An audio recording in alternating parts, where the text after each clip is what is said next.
อันนี้ทำพระดานทำพระอยู่2 ห้องเมืองอาสาพรมันกำลังจะกราบขอพรอันนี้ก็เป็นวันที่16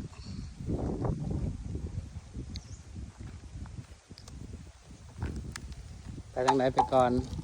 ที่ถ่ายคลิปไปนำ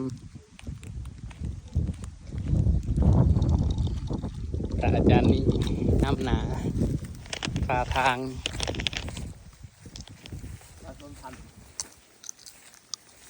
ไว้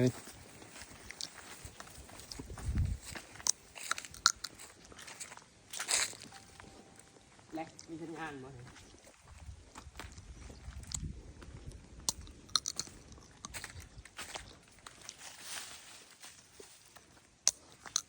ลงมา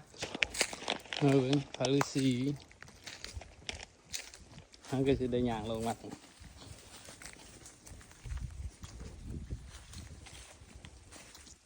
ทางก็6 เติบได้เป็นบริสุทธิ์มา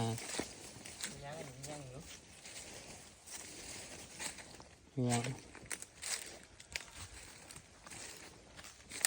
ลงมาทำผักนี่เป็นถ้ำอยู่ในเนี่ย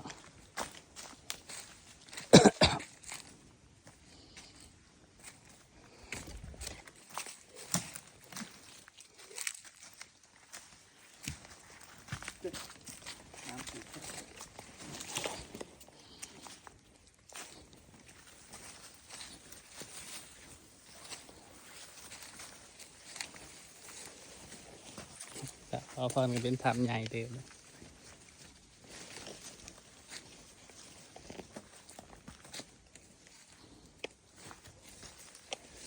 นี่เป็นถ้ำใหญ่ถ้ำพระพุทธรูปมีอุโมงค์ใหญ่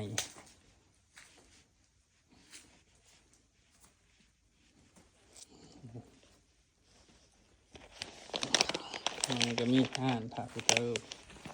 ห้านพระ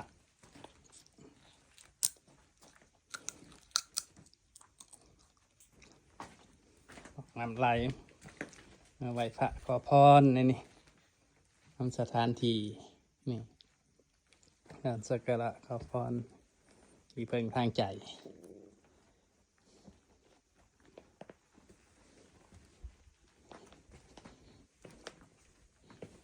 นี่เป็นองค์พระพุทธรูปเก่าแก่มืดๆแล้วนะ